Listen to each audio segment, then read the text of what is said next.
Hello, excuse me, তুমি রিয়ার ছোট ভাই না? হ্যাঁ, কিন্তু আপনি কি? আপনাকে তো আমি চিনতে পারলাম না। ইনফ্যাক্ট আজকে নাকি আপনাকে কোনোদিন দেখেছি কিনা সেটাও তো মনে করতে পারছি না। আমাকে তুমি এর আগে কখনো দেখোনি। আমি তোমাকে দেখেছি তোমার বড় বোনের মোবাইলের ছবিতে। আমি তোমার বড় বোন প্রিয়ার বান্ধবী। আচ্ছা, তুমি আমাকে এখন এটা বলেছো রিয়া আজ ভার্সিটিতে আসেনি কেন? আসলে আপুর শরীরটা আজ ভালো নেই, তারা নাকি খুব বেশি মাথা ব্যথা করছে, তাই আমি জিজ্ঞাসা করলাম। সে বলল ভার্সিটিতে আসতে পারবে না। ও আচ্ছা, ঠিক আছে। এই নাও, এই নোটগুলো রিয়াকে দিয়ে দিও। এখানে আজকের পড়ালেখা আছে। আচ্ছা আপু, ঠিক আছে, কোনো সমস্যা নেই। আমি আপুর কাছে এগুলো পৌঁছে দিব। বাই দ্য ওয়ে, আপু একটা কথা বলার ছিল, যদি কিছু মনে না করেন। হ্যাঁ, বলো না, তুমি কি বলবে? তুমি তো আমার বান্ধবীর ছোট ভাই, আমার ছোট ভাইয়ের মতোই। তাই কি বলবে বলো? না মানে আপু, আপনি দেখতে মাশাআল্লাহ অনেক সুন্দর। আপনাকে আমার খুব ভালো লেগেছে। ধন্যবাদ। আমি ছোটবেলা থেকেই সুন্দর। আমার আম্মু আমাকে বলতো ছোটবেলায় নাকি আমি আরো বেশি কিউট ছিলাম। আপনি কিন্তু এখন অনেক কিউট। আচ্ছা আপু, আপনার বাসা কোথায় জানতে পারি? সেটা তুমি আমাকে জিজ্ঞাসা না করে তোমার বোনের কাছে জিজ্ঞাসা করলেই তো পারো। তোমার বোন আমার ব্যাপারে সবকিছুই জানে। যাই হোক, এখন আমি আসি, আমার বাসায় যাওয়ার সময় হয়ে গেছে। ওদিকে ড্রাইভার আঙ্কেলও চলে এসেছে। এই বলে মেঘা সেখান থেকে চলে গেল।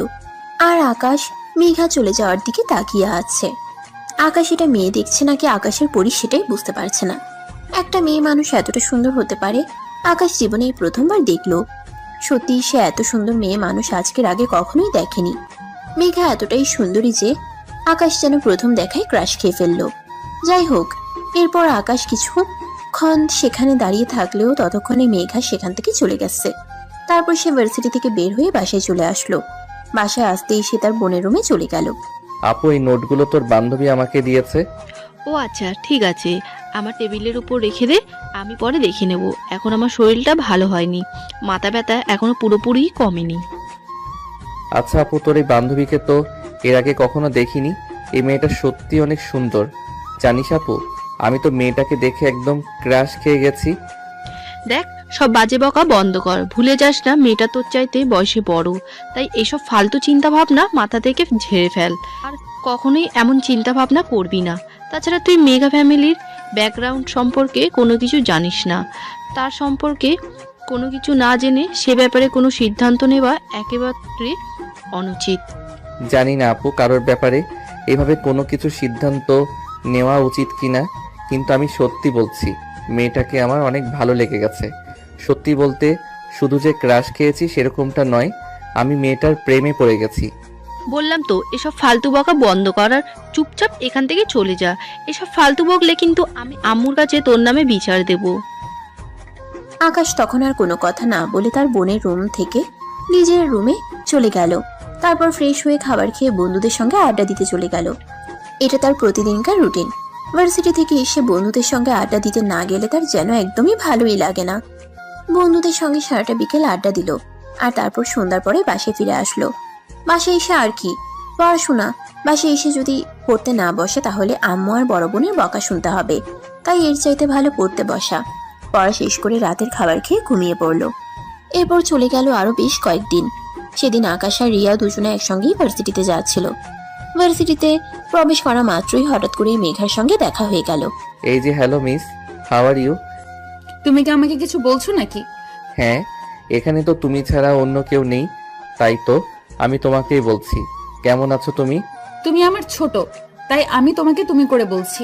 কিন্তু আমি তো তোমার সাথে বয়সে বড়। তুমি কেন আমাকে তুমি করে কথা বলছো? আপনি ডাক্তার, কেমন জানি পরপর লাগে, তাই আমি সচরাচর কাউকে খুব বেশি একটা আপনি আপনি করে কথা বলি না। আমার যাদেরকে ভালো লাগে আমি তাদের সঙ্গে তুমি তুমি করেই কথা বলে যাই। যাই হোক, আমি কিন্তু এখন আমার উত্তরটা পেলাম না। এই তো আলহামদুলিল্লাহ ভালো আছি। তোমার কি অবস্থা? তুমি কেমন আছো? ভালো নেই। ভালো থাকার চেষ্টা করি, কিন্তু ভালো থাকতে পারি না। কেন, তোমার আবার কি এমন হলো যে তুমি ভালো থাকার চেষ্টা করেও ভালো থাকতে পারো না? কোনো সমস্যা হয়েছে নাকি? হ্যাঁ, একজনকে ভালোবেসে ফেলেছি, আর তাকে আমি আমার মনের কথা বলতে পারছি না। এটাই সবচাইতে বড় সমস্যা। দেখ আকাশ, এখন কিন্তু একদম বেশি বাড়াবাড়ি হয়ে যাচ্ছে। মেয়েটা তোকে আমি বলেছি তুই ওই পাগলের সঙ্গে কথা বলিস না, তাহলে এই পাগল তোর সঙ্গে সঙ্গে তোর মাথা খারাপ হয়ে যাবে। এখন চল, ক্লাসে যাওয়ার টাইম হয়ে গেছে। আরে ভাই, তুই এরকম কেন করছিস? তোর ছোট ভাই কিছু বলতে চাইছে, ওর কথাটা বলতে দে শুনি, ও কি বলে, তারপর না হয় ক্লাসে যাওয়া যাবে। আরে আমি তোকে কি বললাম তুই শুনতে পাসনি নাকি? এই ছেলের মাথায় সমস্যা আছে, এই ছেলের সঙ্গে থাকলে তোর মাথা খারাপ হয়ে যাবে। আর আমি চাই না আমার বন্ধু পাগল হয়ে রাস্তায় ঘুরে বেড়ায়, তাই তোকে বলছি তুই আমার সঙ্গে চল। আপু, তুই কিন্তু আমার সঙ্গে চিট করছিস। তুই এটা করতে পারিস না। হাজারো তুই আমার বোন, তোর উচিত আমাকে সাহায্য করা, তা না করে তুই আমার আরো অপকার করছিস। তুই যদি ভালো কিছু করতে তাহলে আমি অবশ্যই তোকে সাহায্য করতাম, কিন্তু এখানে আমি তোকে কোনোভাবেই সাহায্য করতে পারছি না। মেঘা চল তো এখান থেকে। আকাশ মেঘাকে দেখা মাত্রই বলে রিয়া মেঘাকে নিয়ে সেখান থেকে চলে গেল। আর এদিকে আকাশ দাঁড়িয়ে দাঁড়িয়ে মেঘার চলে যাওয়া দেখছিল। সত্যি মেয়েটা বড্ড মায়াবী, একদম প্রেমে পড়ে যাওয়ার মতো চেহারা। কিন্তু আমার বোন কেন সবকিছু জেনেও না জানার ভান করলো? কেন মনের কথাটা বলতে দিল না? আজ বাসায় গিয়ে বোনের সঙ্গে কথা বলবে বলে ঠিক করে যে আকাশ। আর এই ভাবতে ভাবতে এসে ক্লাসরুমে চলে গেল। ভার্সিটি ছুটি হওয়ার পর যখন বাসায় আসলো তখন ড্রয়িং রুমে দাঁড়িয়ে আকাশ রিয়াকে উদ্দেশ্য করে বলতে লাগলো, আচ্ছা আপু, কি সমস্যা তোরা? আমাকে বল তো শুনি। তুই কেন মেঘার সাথে আমাকে কথা বলতে দিলি না? মেঘাকে টেনে হিঁচড়ে এখান থেকে নিয়ে চলে গেলি। কারণ ওই যে তোকে বললাম না, তুই মেঘাকে ভালোবাসিস, ওইটাতে আমার সমস্যা নেই, কিন্তু তুই মেঘার ফ্যামিলির ব্যাকগ্রাউন্ড সম্পর্কে কোনো কিছু জানিস না, ওখানেই আমার সমস্যা। আরে ভাই, আমি মেঘার সঙ্গে সম্পর্ক করতে চাই, ওর ফ্যামিলির সঙ্গে না। ওর ফ্যামিলি যাই হোক তাতে আমার কিছুই যায় আসে না। আমার শুধু মেঘাকে চাই। সত্যি রে ভাই, আমি মেয়েটাকে ভালোবেসে ফেলেছি। এই জন্যই তো বলছি এমন কিছু করিস না যেটা তোর জীবনে অভিশাপ হয়ে দাঁড়ায়। কারণ মেঘার ফ্যামিলির মানুষজন একদম ভালো না। মেঘার ফ্যামিলি ছেড়ে এখানে থাকে একটু শান্তিতে থাকার জন্য। ওর ফ্যামিলির মানুষজন খুব বাজে, ওর বাবার ভাই দুজনই গ্যাংস্টার। সে যাই হোক তাতে আমার কিছুই যায় আসে না। আর এটা তো তুই খুব ভালো করেই জানিস আমি কাউকে পরোয়া করি না। আমি যখন মেঘাকে ভালোবেসেছি তখন আমি মেঘাকে আমার মনের কথা বলবো, আর আমার ভালোবাসা আমি জয় করে নেব। আমার মনে হয় তোর ডানা গজিয়েছে, ডানাগুলো ছেটে ফেলা উচিত। শোন, তুই আমার একমাত্র ভাই, আমি জেনে শুনে তোকে কোনো বিপদের মুখে ঠেলে দিতে পারি না। কিন্তু আকাশের রিয়া কোনো কথা না শুনে সেখান থেকে নিজের রুমে চলে গেল। আর সে মনে মনে সিদ্ধান্ত নিল আগামীকাল সকালে ইউনিভার্সিটিতে গিয়ে সেই মেঘাকে প্রপোজ করবে। যেমন চিন্তা তেমনই কাজ, কারণ আকাশ কখনোই থেমে যাওয়ার মতো পাত্র নয়। সে যখন কিছু একটা ঠিক করে তখন সে সেটা করেই থাকে। তাই সে পরের দিন একটু সকালই ভার্সিটিতে চলে আসলো। মেঘা সবে মাত্র ভার্সিটির গেট দিয়ে ভিতরে প্রবেশ করছিল। আর তখনই সে মেঘার সামনে একটা ফুলের তোড়া নিয়ে হাঁটু গেড়ে বসে বলে, মেঘা জীবনে কোনোদিন প্রেম করেনি, তাই জানি না কিভাবে প্রপোজ করতে হয়। তবে তোমায় ভালোবেসে ফেলেছি। I love you Megha. Do you love me? আরে আকাশ, এসব তুমি কি বলছো? তোমার কি মাথা একেবারেই খারাপ হয়ে গেছে নাকি? তুমি আমার বান্ধবীর ছোট ভাই, আমার ছোট ভাইয়ের মতো। তোমাকে আমি সবসময় আমার ছোট ভাইয়ের নজরেই দেখি। আর এসব তুমি কি বলছো? যা বলছি একদম সত্য কথাই বলছি, এবং ঠান্ডা মাথায় চিন্তা ভাবনা করেই বলছি। আমি সত্যি বলছি, তোমায় সেদিন যখন প্রথম দেখেছি তখনই তোমাকে আমি ভালোবেসে ফেলেছি। তোমাকে ছাড়া আমি একটা মুহূর্ত কল্পনাও করতে পারছি না। তোমাকে ছাড়া আমার বেঁচে থাকা পসিবল নয়। তাই আজ আমি তোমাকে আমার মনের কথা বলতে গেলাম। প্লিজ ম্যাডাম, তুমি আমাকে অ্যাকসেপ্ট করো। তোমার ভালোবাসা ছাড়া আমি বাঁচতে পারবো না। মেঘা ফ্যামিলির জায়গায়, আর ভালোবাসা ভালোবাসার জায়গায়। আমি তোমাকে ভালোবাসি। তোমাকে ছাড়া আমি বাঁচতে পারবো না। তোমার ফ্যামিলি যেমনই হোক না কেন তাতে আমার কিছু যায় আসে না। আমি তোমাকে ভালোবাসি। তোমার ফ্যামিলি কি সেটা জানার আমার কোনো প্রয়োজন নেই। আরে তোমার কি মাথা খারাপ নাকি? তোমাকে কি বললাম আমি? তুমি শুনতে পাওনি? আমি আমার ফ্যামিলির বিরুদ্ধে গিয়ে কখনোই কোনো সিদ্ধান্ত নেব না, বুঝতে পেরেছো? ঠিক আছে, যদি তাই হয় তাহলে আমি তোমার ফ্যামিলির সঙ্গে এই ব্যাপারে কথা বলতে রাজি আছি। তবে তুমি আমায় অ্যাকসেপ্ট করো। আগে তোমার সঙ্গে আমার ভালোবাসার সম্পর্কটা হোক, তারপর যেভাবেই পারি তোমার ফ্যামিলিকে আমি রাজি করাবই। এটা শোনা মাত্রই মেঘা কোনো কথা না বলে সেখান থেকে চলে যেতে চাইছে না, তখনই আকাশ আবার পেছন থেকে মেঘার হাতটা ধরে ফেলে আর বলতে থাকে, কি হলো মেঘা? আমি তো বললাম তোমার ফ্যামিলিকে যেভাবে হোক আমি রাজি করাবো, কিন্তু তুমি আমার কথার কোনো উত্তর না দিয়ে এখান থেকে চলে যাচ্ছ কেন? আমাকে কয়েকটা দিন সময় দাও, আমি আগে চিন্তা ভাবনা করে দেখি তোমার প্রপোজাল সত্যি একসেপ্ট করা যায় কিনা। দেখো, তোমাকে আমি চিনলেও তোমার সম্পর্কে সেরকম কোনো কিছুই আমি খুব ভালো করে জানি না, তাই তোমার ব্যাপারে আগে আমার খোঁজ খবর নেওয়া উচিত। আমার ফ্যামিলি তোমায় মেনে নেবে কিনা সেটা চিন্তা করা উচিত।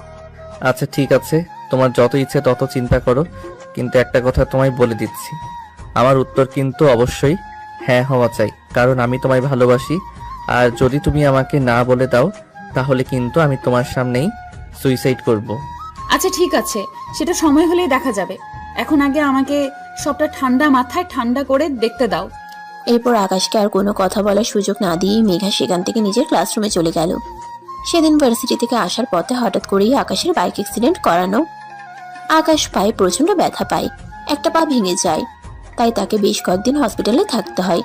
সেদিন রিয়া আকাশের সঙ্গে দেখা করতে গেল, তখন কেবিনে কেউ ছিল না, তাই আকাশ রিয়াকে বলল, আপু, আমি যে ব্যথা পেয়েছি এই সম্পর্কে কি মেঘা কিছু জানে না? মেঘা তো একদিন আমার সঙ্গে দেখা করতে আসলো না। ভার্সিটির সবাই যেখানে জানে সেখানে মেঘার না জানার কথা নয়। তো মেঘা কেন আসলো না সেটা তো আমি বলতে পারবো না। কি বলি সেটা তো আমি বিশ্বাসই করতে পারছি না। মেঘার সবকিছু জানে, তারপর আমার সঙ্গে একটাবার দেখা করতে আসলো না। তাছাড়া মেঘা তো সেই দিনের পর থেকে ভার্সিটিতে আসছে না। আমি তার সঙ্গে যোগাযোগ করার অনেক চেষ্টা করছি, কিন্তু কোনোভাবেই যোগাযোগ করতে পারিনি। তার ফোন নাম্বার বন্ধ, তার বাড়ির ঠিকানা জানি না। কি বলিস? হঠাৎ করে মেঘা কোথায় উধাও হয়ে গেল? আচ্ছা তুই একটা কাজ কর, একটা নার্সের কাছ থেকে জিজ্ঞাসা করে আয় আমাকে হসপিটাল থেকে ছুটি দিবে কবে। তোর কি মাথা খারাপ হয়ে গেছে নাকি? হসপিটাল থেকে ছুটি কবে দেবে এটা তোর জন্য ইম্পর্টেন্ট না? তোর পা পুরোপুরি ভেঙে গেছে, হসপিটাল থেকে যাওয়ার পর আরো 1-1.5 মাস থেকে বিশ্রাম নিতে হবে, তারপর একটু হাঁটাচলা করতে পারবি। আরে আপু, তোকে যেটা জিজ্ঞাসা করেছি তুই সেটাই কর। তুই একটা নার্সের কাছ থেকে জিজ্ঞাসা করে আয় আমাকে ছুটি কবে দিবে। রিয়া তখন আর কোনো কথা না বলে নার্সের কাছে জিজ্ঞাসা করতে গেল। না আর তো বল 2 দিন পর ছুটি দেবে। তখন রিয়া এসে আবারও সেটা আকাশকে জানালো। এটা শুনে আকাশ বলল, আপু, তুই আমার জন্য একটা উপকার করতে পারবি? একটা কাজ করতেই ভার্সিটিতে গিয়ে প্রিন্সিপাল স্যারের কাছ থেকে মেঘার ব্যাপারে একটু খোঁজ খবর নিয়ে আয়। তুই তো মেঘার বন্ধু, তাই প্রিন্সিপাল স্যার তো কি কোনো সন্দেহ করবে না। আচ্ছা ঠিক আছে। অতঃপর আকাশের কাছ থেকে বিদায় নিয়ে বাসে চলে আসে রিয়া। এর পরের দিন যখন ভার্সিটিতে গেল সে, তখন কোনো রকমে প্রিন্সিপাল স্যারের কাছে মেঘার ব্যাপারে জিজ্ঞাসা করলো। আসসালামু আলাইকুম স্যার, আপনার কাছে একটু দরকার ছিল তাই এসেছিলাম। ওয়ালাইকুম আসসালাম। আরে রিয়া, হঠাৎ তুমি কেন? বলো না, কি বলবে? স্যার, আমি আসলে মেঘার ব্যাপারে আপনার কাছে কিছু জিজ্ঞাসা করতে এসেছিলাম। মেঘা তো কয়েকদিন ধরে ভার্সিটিতে আসছে না, তার ফোন নাম্বারও বন্ধ বলছে। ও আসলে ওর বড় ভাই এসেছিল সেদিন, তাই ওকে নিয়ে গ্রামের বাড়িতে চলে গেছে, তাই হয়তো সে ভার্সিটিতে আসছে না। তাছাড়া ওর বড় ভাই তো বলেছিল কি সপ্তাহখানেকের মধ্যে ওকে আবার ঢাকায় ফিরিয়ে দেবে। ওর বড় ভাইয়ের কোনো নাম্বারও আমার কাছে নেই, তাই আমি ওদের সাথে যোগাযোগ করতে পারছি না। ঠিক আছে স্যার, কোনো সমস্যা নেই, কিন্তু আপনি যদি একটু মেঘার ফাইল চেক করে আমাকে বলতেন ওর বাড়ির ঠিকানাটা কোথায়, তাই আমি ওর সঙ্গে যোগাযোগ করার চেষ্টা করতাম। আসলে ওর কাছে আমার কিছু গুরুত্বপূর্ণ জিনিস ছিল, ওগুলো আমার খুব দরকার, তাই আর কি। আচ্ছা ঠিক আছে, কোনো সমস্যা নেই, তুমি একটু ওয়েট করো, আমি এক্ষুনি দেখে তোমাকে জানাচ্ছি। এই বলে প্রিন্সিপাল স্যার আলমারি থেকে বেশ কিছু ফাইল বের করলো আর তারপর সেগুলো ঘেটে দেখতে লাগলো। বেশ কিছুক্ষণ ঘাটাঘাটির পর প্রিন্সিপাল স্যার একটা ফাইল নিয়ে তারপর মেঘার ঠিকানাটা একটা কাগজে লিখলো আর সেটা রিয়ার হাতে তুলে দিয়ে বলল, এটাই হলো মেঘার গ্রামের বাড়ির ঠিকানা, কিন্তু সাবধান, একটা বিষয় তোমাকে বলে দিচ্ছি, ওখানে গিয়ে কিন্তু তুমি ওকে কোনো ঝামেলা করো না। আসলে মেঘার ফ্যামিলির ব্যাকগ্রাউন্ড সম্পর্কে তো একটু জানো, তাই খুব সাবধানে যেও। ঠিক আছে স্যার, আপনি কোনো চিন্তা করবেন না, আমি সর্বোচ্চ সতর্কতা অবলম্বন করব, কারণ মেঘ তার ফ্যামিলি সম্পর্কে আমি খুব ভালো করেই জানি, তাই কোনো সমস্যা হবে না।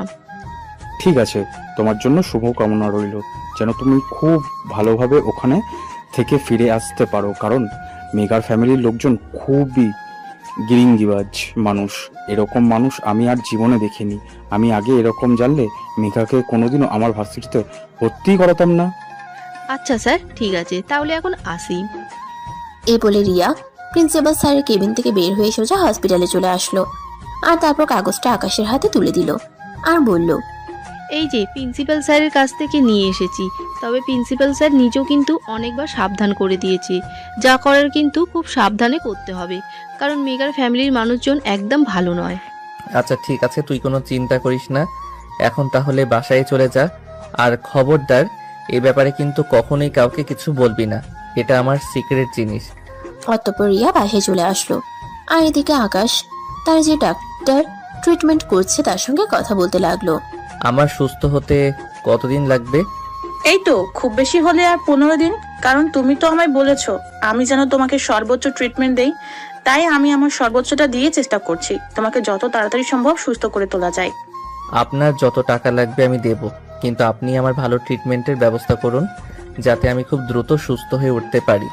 কারণ আপনাকে তো বললাম আমার খুবই সিক্রেট একটা কাজ আছে যেটা খুব তাড়াতাড়ি করতে হবে, তাই আগে তো আমাকে সুস্থ হতে হবে, তা না হলে তো হবে না কিছুই। ঠিক আছে, চিন্তার কোনো কারণ নেই, আমি আমার সর্বোচ্চটা দিয়ে চেষ্টা করছি যত তাড়াতাড়ি সম্ভব তোমাকে সুস্থ করে তুলবো। তবে একটা কথা আমি বুঝতে পারছি না, মানুষ তো অসুস্থ হলে সুস্থ হওয়ার জন্য সময় নেয় যাতে সে পুরোপুরিভাবে সুস্থ হতে পারে, কিন্তু তুমি কেন এরকম তাড়াহুড়ো করছো? আমি সেটাই বুঝতে পারছি না। দেখুন, আপনি ডাক্তার আর আমি আপনার পেশেন্ট, তাই আমার ব্যাপারে এত কিছু জানার কোনো প্রয়োজন নেই। আপনাকে যেটুকু বলেছি সেইটুকুতেই তুষ্ট থাকেন। আপনার প্রয়োজন টাকা আর আমার প্রয়োজন তাড়াতাড়ি আমার পা ভালো হওয়া। আপনি আপনার টাকা পেয়ে যাচ্ছেন, তাই আমাকে একটু তাড়াতাড়ি সুস্থ করে দেন। আচ্ছা ঠিক আছে, আমি তো বললাম আমি আমার সর্বোচ্চ চেষ্টা চালিয়ে যাচ্ছি তোমাকে যতটা সম্ভব সুস্থ করে তোলার জন্য। এই বলে ডাক্তারকে কেবিন থেকে বের হয়ে চলে গেল। আর এরপর বেশ কিছুদিন সময় কেটে গেল, কিন্তু আকাশ হসপিটালের বেডে বসে বসে শুধুই চিন্তা করছে হঠাৎ করে মেঘার কি হলো। মেঘা তো প্রিন্সিপাল স্যারের কাছ থেকে 1 সপ্তাহে ছুটি নিয়ে গ্রামের বাড়িতে গেছে। আর এদিকে প্রায় 20 দিনের মতো সময় অতিবাহিত হয়ে গেছে। কেন মেঘা এখনো ঢাকায় ফিরে আসছে না? আকাশের সময় যেন কাটতে চাইছে না, সে আর কিছুই চিন্তা করতে পারছে না। তবে কি মেঘার সঙ্গে উল্টোপাল্টা কিছু হতে চলেছে নাকি? এভাবে দেখতে দেখতে আরো 4-5 দিন সময় কেটে গেল। আকাশ এখন মোটামুটি সুস্থ, সে মোটামুটি হাঁটাচলা করতে পারে। আর হসপিটাল থেকে আসতেই বাড়িতে চলে যাবে। তার ফ্যামিলির মানুষজন হসপিটালে এসেছে তাকে বাসায় নিয়ে যাওয়ার জন্য, কিন্তু আকাশ সবাইকে অবাক করে দিয়ে বলল, তোমরা সবাই বাসায় চলে যাও, আমি আজ বাসায় যাব না। আমার একটা দরকারি কাজ আছে, আমি এখন ওখানেই যাব। আরে এসব তুই কি বলছিস? তোর কি মাথা খারাপ হয়ে গেছে নাকি? তুই এখনো অসুস্থ, আমরা তোকে বাসায় নিয়ে যাওয়ার জন্য এসেছি, আর এখন কিনা তুই বলছিস যে তুই আজ বাসায় যাবি না, কোনো কাজে যাবি? আরে বাবা, আগে তো তুই নিজে সুস্থ হ, তারপর না হয় কাজ করা যাবে। আম্মু, তোমাকে বললাম তো আমাকে এসব কথা বলো না, কোনো লাভ হবে না। আমি যেটা সিদ্ধান্ত নিয়েছি আমি সেটাই করব। আগে আমি আমার সিক্রেট কাজটা করব আর তারপর বাসায় যাব। এখানে আমাকে আর কোনো কথা বলে লাভ হবে না। কিন্তু কি তোর এমন সিক্রেট কাজ, সেটা তো একবার বল।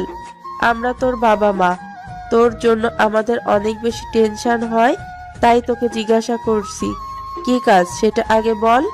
এখন আমি কাউকেই কিছু বলতে চাই না, আগে আমি আমার কাজটা সম্পন্ন করতে চাই, তারপর সবাইকে সবকিছু বলতে চাই। কিন্তু তোমরা যদি এখন আমাকে এখান থেকে শেয়ার চাই যেতে না দাও, তাহলে কিন্তু আমি বাসা থেকে পালিয়ে ওই কাজটা করতে চলে যাব। তখন কিন্তু কেউ আমার কোনো খোঁজ পাবে না। ঠিক আছে বাবা, লুকিয়ে কোথাও যাওয়ার কোনো প্রয়োজন নেই। আমি তোকে অনুমতি দিয়েছি, তোর যেখানে যাওয়ার ইচ্ছা সেখানেই যা, তবে কখন ফিরে আসবে সেটা অন্তত বলে যা। আমার কাজ শেষ হলে আমি ফিরে আসব, এত চিন্তা করার কিছুই নেই। তোমরা এখন বাসায় চলে যাও। আর হ্যাঁ, একটা কথা তোমাদের বলে দিয়েছি, ভুল করাও কিন্তু তোমরা কেউ আমার নাম্বারে ফোন করবে না। আমি যতক্ষণ ফোন না করব ততক্ষণ। এই বলে আকাশ হসপিটাল থেকে বের হয়ে রওনা দিল মেঘার বাড়ির উদ্দেশ্যে। সে যখন হসপিটাল থেকে বের হয় তখন সকাল 7টা বাজে, আর এখন বিকেল 3টা বাজে। ততক্ষণ এসে মেঘার বাড়ির ঠিকানা অনুযায়ী পৌঁছে গেছে। সামনেই দেখতে পেল বিশাল এক অট্টালিকা। সে মনে মনে ভাবলো এটাই হয়তো মেঘাদের বাড়ি, তাই পাশ দিয়ে হেঁটে যাওয়া ছোট্ট একটা মেয়েকে জিজ্ঞাসা করলো, এই মেয়ে, তোমার নাম কি? তুমি কি এখানেই থাকো নাকি? আমার নাম নদী। পরিচয়ের সামনেই আমার বাড়ি। কিন্তু আপনি কে? আপনাকে তো চিনলাম না। তাছাড়া আপনাদেরকে তো আগে কখনো এখানে দেখিনি। তুমি আমাকে আগে দেখনি মানে আমার বাড়ি এখানে নয়। আচ্ছা, তোমাকে একটা কথা জিজ্ঞাসা করার ছিল, তুমি কি আমাকে ছোট একটা সাহায্য করতে পারবে? করতে পারবো কিনা জানি না, তবে চেষ্টা করব।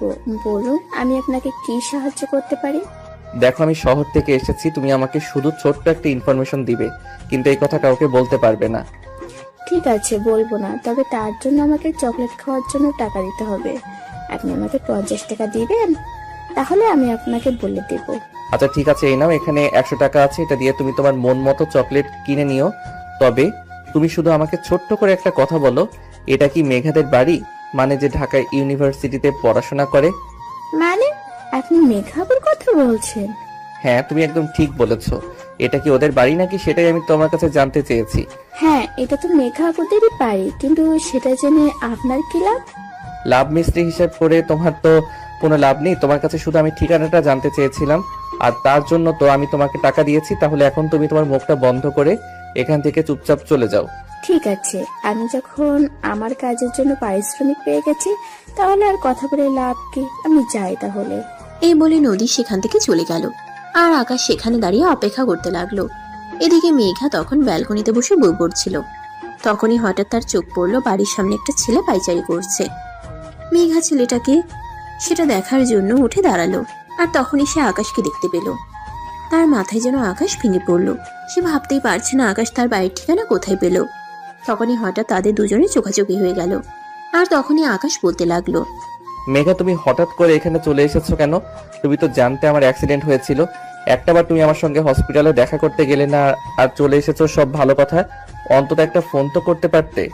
আস্তে কথা বল, বাড়ির মানুষ শুনতে পাবে, আর বাড়ির মানুষ শুনতে পেলে বিশাল একটা ঝামেলা হয়ে যাবে। তুমি ওখানেই দাঁড়াও, আমি আসছি তোমার সঙ্গে কথা বলতে। এই বলে মেঘা চুপি চুপি বাড়ি থেকে বের হয়ে বাড়ির সামনে চলে আসলো। আর তখনই আকাশ মেঘাকে বলতে লাগলো, কি সমস্যা তোমার? কি হয়েছিল তোমার? তুমি কাউকে কোনো কিছু না বলেই চুপচাপ এখানে চলে এসেছিলে কেন? তুমি তো আমার বোনকে অন্তত বলে আসতে পারতে যে তুমি বাড়িতে আসছো, বা একটা ফোন অন্তত করতে পারতে। সেটার কোনো অপশন আমার হাতে ছিল না, কারণ বাড়িতে আমাকে কখনোই মোবাইল ব্যবহার করতে দেওয়া হয় না। আর শহরে থাকলে আমি যে ফোনটা ব্যবহার করি, ওটা বাড়িতে আসলে আমার ভাইয়ের কাছে থাকে। তাই এখন বলো, তুমি আমার বাড়ির ঠিকানা কোথায় পেয়েছো? বাড়ির ঠিকানা আমি প্রিন্সিপাল স্যারের কাছ থেকে জোগাড় করেছি। মেঘা, তুমি এভাবে আমাকে না বলে চলে আসবে? তোমার কি একটু কষ্ট লাগেনি নাকি?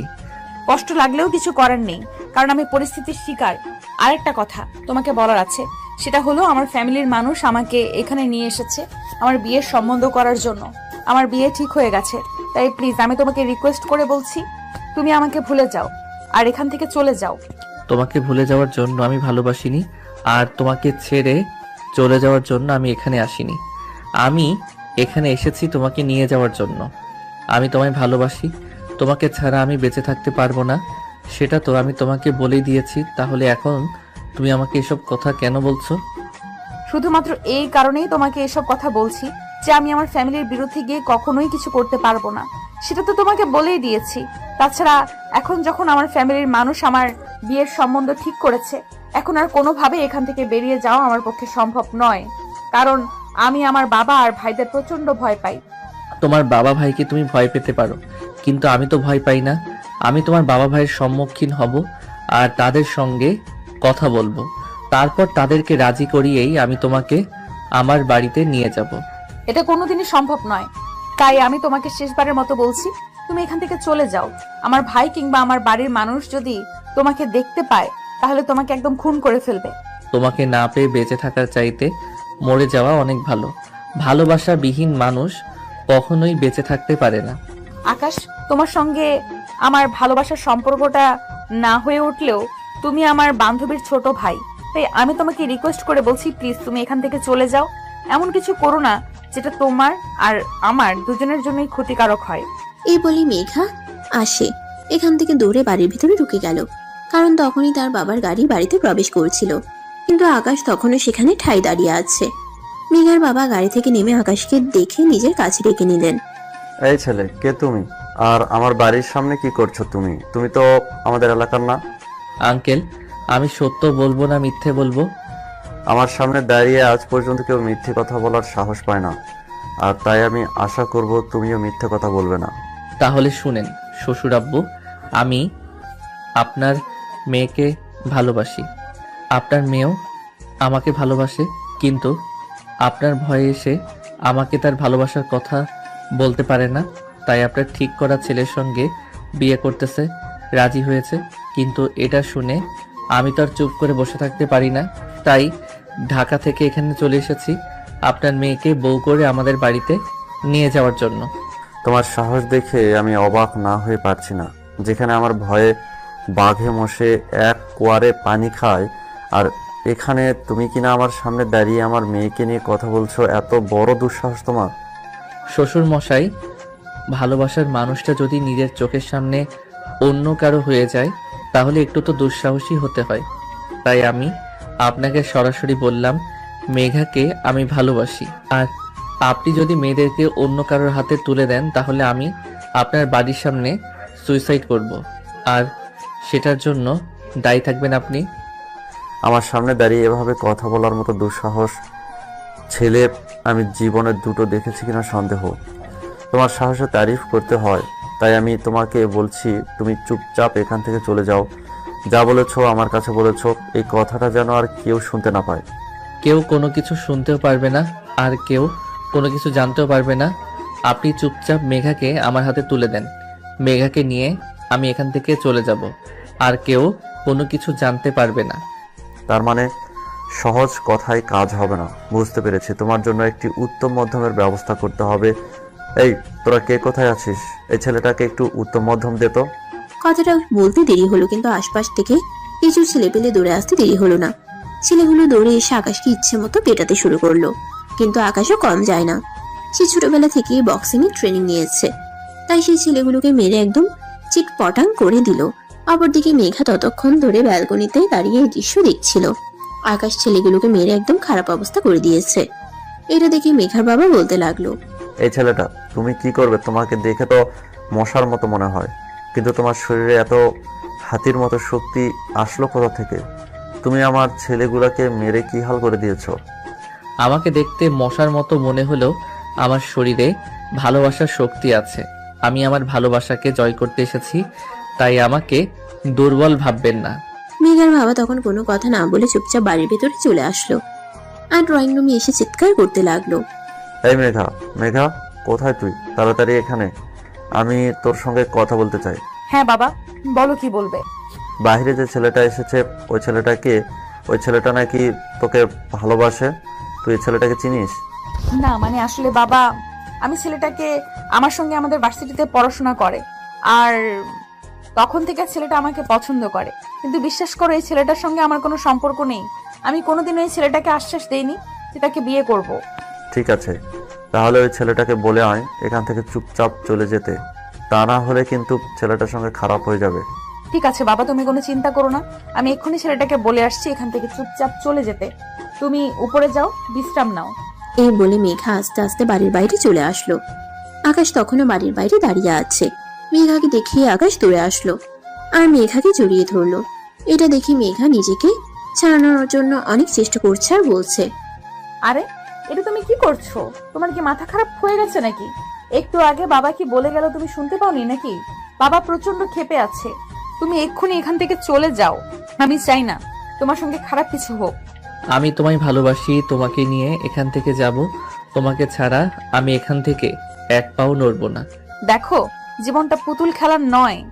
তোমার বাবা মা অনেক কষ্ট করে আদর যত্ন করে লালন পালন করে তোমায় মানুষ করেছে। তাছাড়া তুমি ভুলে যেও না তুমি তোমার বাবা মায়ের অনেক কষ্টের ফসল। আমি তোমার বোনের কাছে তোমার ব্যাপারে সবকিছু শুনেছি, তাই আমি চাই না তোমার বাবা মা তাদের একমাত্র ছেলে সন্তানকে হারিয়ে ফেলুক। তারা আমায় তখনই হারিয়ে ফেলবে তখন আমার ভালোবাসার মানুষটা সারা জীবনের জন্য আমার জীবন থেকে হারিয়ে যাবে। মেঘা, তুমি আমার সঙ্গে চলো, তোমার বাবা আর ভাই আমার কিছুই করতে পারবে না। মেঘা তোমার সঙ্গে যাবে না, কারণ মেঘা আমার মেয়ে। মেঘা সেটাই করবে যেটা আমি তাকে করতে বলবো। তবে তোমাকে আমার বেশ ভালোই পছন্দ হয়েছে। তবে একটা কথা বলতে চাই, আমি তোমাকে একটা সুযোগ দিতে চাই। তুমি যদি আমার মেয়েকে সাথেই ভালোবাসো তাহলে তোমার ফ্যামিলিকে নিয়ে আসো, তোমার ফ্যামিলির সঙ্গে কথা বলে যদি আমার মনে হয় যে তুমি আমার মেয়েকে চোখে রাখতে পারবে, তাহলে আমি তোমার হাতে আমার মেয়েকে তুলে দেব। আপনি আবার মিথ্যা বলছেন না তো? আপনি যদি সত্যি কথা বলেন তাহলে আমি সত্যি সত্যি আমার বাবা মাকে রাজি করিয়ে আপনার এখানে নিয়ে আসব। আশরাফ চৌধুরী কখনো কোনোদিনও কাউকে মিথ্যা কথা বলে না, তাই তুমি নিশ্চিন্তে যেতে পারো। আর হ্যাঁ, তুমি যদি সত্যি মেয়েটাকে ভালোবাসো তাহলে তুমি তোমার বাবা মাকে রাজি করিয়ে এখানে নিয়ে আসবে, আর আমি নিজে দাঁড়িয়ে থেকে তোমাদের বিয়ে দেব। কথাটা শোনা মাত্রই মেঘার বড় ভাই পাশ থেকে বলতে লাগলো, বাবা, এসব তুমি কি বলছো? তোমার কি মাথা খারাপ হয়ে গেছে নাকি? চেনা নেই জানা নেই, যার সম্পর্কে আমরা কিছু জানি না, তার হাতে আমরা আমাদের বোনকে কোনোভাবেই তুলে দিতে পারি না। চুপ করো তুমি। ছেলেটা মেয়েকে যদি সত্যিই ভালোবাসে তাহলে সে তার ফ্যামিলিকে নিয়ে আসুক, আমি তাদের সঙ্গে কথা বলে এই ছেলেটার সঙ্গে এই মেয়েটাকে বিয়ে দেব। আব্বু, তুমি এমনটা করতে পারো না। আমি আমার বন্ধুকে কথা দিয়েছি, তার সঙ্গে আমার বোনের বিয়ে দেবো। আমি আমার কথার বরখেলাপ তো করতে পারবো না। আপনার কথার কারণে আমি আমার ভালোবাসার মানুষকে হারাতে পারি না শ্বশুর আব্বু। আমি চাচ্ছি, তবে আমি কালকেই ফিরে আসব আমার আব্বু আম্মুকে সঙ্গে নিয়ে। ঠিক আছে, যাও তাহলে। এই বলে আকাশ সেখান থেকে চলে আসলো আর সোজা নিজের বাসায় চলে আসলো। বাসায় ফিরে আসতেই তার আম্মু তাকে বলতে লাগলো, আমি বুঝি না, তোর মাথায় ভূত ঢুকেছে নাকি? তুই কাউকে কোনো কিছু না বলে হসপিটাল থেকে সোজা কোথায় চলে গেলি, আর আজ 2 দিন পর বাসায় ফিরে আসলি? বলতো তোর কি হয়েছে? আব্বু কোথায়? আমি আব্বুর সঙ্গে কথা বলতে চাই, আর তারপরে তোমরা সবকিছু জানতে পারবে। এখন আমাকে দয়া করে বিরক্ত করো না, এমনিতেই অনেক টেনশনে আছি। তোর আব্বু তো এখনো বাসায় ফিরে আসেনি। তোর আব্বুর নাকি আজ অফিসের একটা জরুরি মিটিং আছে, ওটা শেষ করে ফিরে আসতে রাত 10টার মতো বেজে যাবে। কিন্তু কি হয়েছে তুই আমাকে বল, আমি শুনি। আমি যদি তোকে কোনো সাহায্য করতে পারি তাহলে অবশ্যই করব। তুমি আমাকে কোনো সাহায্য করতে পারবে না, আমাকে আব্বুর সঙ্গে কথা বলতে হবে। আব্বু যদি রাজি হয় তাহলে তুমিও রাজি হবে। এই বলে আকাশ সোজা নিজের রুমে চলে গেল আর অপেক্ষা করতে লাগলো কখন তার আব্বু বাড়িতে আসবে। রাত 10টা বাজতে না বাজতেই তার আব্বু বাসায় চলে আসলো আর তার আব্বুর কণ্ঠস্বর শুনে সে সোজা দৌড়ে তার আব্বুর রুমে চলে আসলো। তাকে এরকম হন্তদন্ত হয়ে ছুটে আসতে দেখে তার আব্বু বলল, আরে আকাশ, কি হয়েছে তোর? তুই এভাবে হন্তদন্ত হয়ে ছুটে এসেছিস কেন? আর তোকে এরকম চিন্তিত দেখাচ্ছে কেন? আব্বু, আমি যে তোমার একমাত্র ছেলে, তাই তোমার কাছে একটা রিকোয়েস্ট করতে চাই। তুমি কি আমার রিকোয়েস্ট রাখবে? অবশ্যই, কেন নয়? তুই আমার একমাত্র ছেলে, তোকে আমি আমার জীবনের চাইতে অনেক বেশি ভালোবাসি। তুই আমার কাছে কোনো কিছু চাইলে আমি অবশ্যই সেটা তোকে এনে দিব। বল তুই কি চাস আমার কাছে? আব্বু, আমি একটা মেয়েকে ভালোবাসি, আর মেয়েটা আপুর ক্লাসমেট। আরে কি বলছিস তুই এসব? তোর কি মাথা খারাপ হয়ে গিয়েছে নাকি? তুই তোর চাইতে বয়সে বড় একটা মেয়েকে কি করে ভালোবাসতে পারিস? দেখো আব্বু, ভালোবাসা কখনো জাতকাল পাত্র বেঁধে হয় না। আমি মেয়েটাকে ভালোবাসি, এটাই সবচাইতে বড় কথা। তাছাড়া আমি হসপিটাল থেকে সোজা ওই মেয়েটার বাড়িতে গিয়েছিলাম, আর তার বাবা বলেছে আমি যদি মেয়েটাকে সত্যি ভালোবাসি তাহলে আমার ফ্যামিলির মানুষকে রাজি করিয়ে ওদের বাড়িতে নিয়ে যেতে। তাই আমি তোমাদের সঙ্গে কথা বলতে এসেছি। এখন তোমরা যদি সত্যি আমাকে ভালোবাসো তাহলে আমার ভালোবাসাকে মেনে নাও, আর ওই মেয়েটাকে আমার করে পেতে সহযোগিতা করো। ঠিক আছে, আমার কাছে আমার মান সম্মানের জন্য কিছুর চাইতে সবচেয়ে উপরে হলো আমার ছেলে, আর আমার ছেলের জন্য আমি সবকিছু করতে পারি। তুই যখন মেয়েটাকে ভালোবাসিস তাহলে আমরা অবশ্যই তাকে এই ব্যাপারে সহযোগিতা করব। থ্যাংক ইউ আপু, থ্যাংক ইউ সো মাচ। আমি জানতাম তুমি আমার ভালোবাসাকে মেনে নেবে, তাই আমি তাদেরকে বলে এসেছি আমি আমার বাবাকে নিয়ে তারপরেই যাব। ঠিক আছে, তাহলে তুই এখন তো রুমে গিয়ে বিশ্রাম কর। আগামীকাল সকাল হলেই না হয় আমরা ওখানের উদ্দেশ্যে রওনা দিব। আকাশ তখন খুশির মনে নিজের রুমে চলে আসলো আর বিছানায় শুয়ে ঘুমিয়ে পড়লো। অপেক্ষা করতে লাগলো কখন রাত পোহাবে আর কখন সকাল হবে, কখন সে তার ভালোবাসার মানুষটিকে নিজের করে পাওয়ার পথে রওনা দেবে। সকাল হতে না হতেই ঘুম থেকে উঠে সে তার বাবাকে ঘুম থেকে ডেকে তুললো আর তারপর দুজনে মিলে ফ্রেশ হয়ে নাস্তা করে বাসা থেকে বেরিয়ে পড়লো। দুপুর 1টার দিকে তারা মেঘাদের বাড়িতে এসে পৌঁছে গেল। নায়িকার বাবা তখন ড্রয়িং রুমে বসে টিভি দেখছিলেন আর তখনই আকাশ তার বাবাকে নিয়ে বাড়ির ভিতরে প্রবেশ করলো। মেঘার বাবা তাদেরকে দেখে উঠে সালাম প্রদর্শন করলো আর কুশলাদি বিনিময় করে বসতে বলল, আসসালামু আলাইকুম ভাই সাহেব, কেমন আছেন? ওয়ালাইকুম আসসালাম। এই তো আপনাদের দোয়ে আল্লাহর রহমতে ভালোই আছি। আপনাদের কি অবস্থা? আপনারা কেমন আছেন? এই তো আলহামদুলিল্লাহ ভালোই আছি। যাই হোক, আসতে আপনাদের কোনো অসুবিধা হয়নি তো? না, কোনো অসুবিধা হয়নি, সবকিছু একদম ঠিকঠাক আছে। যাই হোক, কথা না বাড়িয়ে চলুন মূলক কথায় আসা যাক। দেখুন, টাকা পয়সা অর্থ সম্পদ কোনো কিছুর আমাদের কমতি নেই, তবে আমি আমার ছেলেকে খুব বেশি ভালোবাসি। আমার ছেলেটা আমার কাছে কোনো কিছুর আবদার করে, তাকে আমি কখনোই সেটা না দিয়ে থাকতে পারি না। আমার ছেলেটা বলল সে আপনার মেয়েকে ভালোবাসে, আর আমি যদি আপনার সঙ্গে কথা বলতে আসি তাহলে নাকি আপনি আপনার মেয়েকে আমার ছেলের সঙ্গে বিয়ে দিবেন। তাই আমি এক মুহূর্ত দেরি না করে চলে আসলাম। হ্যাঁ, আপনি একদম ঠিকই শুনেছেন। আমি এই কথাটাই আপনার ছেলেকে বলেছি, কারণ চেনা নেই জানা নেই একটা ছেলের হাতে আমি আমার মেয়েকে তুলে দিতে পারি না। আমার মেয়ের ভবিষ্যৎ বলে কথা। মেঘা আমার একমাত্র মেয়ে। মেঘার মা মারা যাওয়ার পর মেয়েটাকে আমি অনেক কষ্ট করে আদর যত্ন করে লালন পালন করে মানুষ করেছি। তাছাড়া আমি এলাকার সবচাইতে ধনী ব্যক্তি, তাই আমার শত্রুপক্ষ অনেক বেশি। আমার মেয়েটার নিরাপত্তার জন্য আমি ঢাকায় রেখে পড়াশোনা করার মাঝে মাঝে কয়েকদিনের জন্য এখানে নিয়ে আসি। এভাবেই কথা চলছিল তাদের মধ্যে। আর তখনই সেখানে মেঘার বড় ভাই এসে উপস্থিত হয় আর তাদের কথাবার্তা শুনে বলতে থাকে, বাবা, তোমাকে না আমি বললাম মেয়েটাকে আমি আমার বন্ধুর সঙ্গে বিয়ে দেব, কিন্তু তুমি আমার কথা না শুনে আবার ওই ছেলের বাবার সঙ্গে কেন কথা বলেছো? কারণ এই ছেলেটা আমার মেয়েটাকে ভালোবাসে, আর আমি এটা খুব ভালো করে জানি যে আমার মেয়েটা সেখানেই সব থেকে বেশি ভালো থাকবে, যেখানে আমার মেয়েটা ভালোবাসায় ভালো থাকতে পারবে। বাবা, তুমি এটা খুব ভালো করেই জানো আমি আমার বলা কথা কখনো ফিরিয়ে নেই না, তাই আমি এই বিয়েটা মেনে নিতে পারলাম না। এই ছেলে, তুমি যদি নিজের ভালো চাও তাহলে চুপচাপ এখান থেকে চলে যাও, আর আমার বোনকে বিয়ে করার চিন্তাটা একদম মাথা থেকে ঝেড়ে ফেলে দাও। সরি মাই ডিয়ার শালাবাবু, এটা আমি কখনোই করতে পারবো না, কারণ আমি আপনার বোনকে ভালোবাসি। আমার ভালোবাসা এতটাও সস্তা নয় যে আপনি বলবেন আর আমি আমার ভালোবাসাকে ত্যায্য করে চলে যাব। আমি আমার ভালোবাসার জন্য সব কিছু করতে পারি।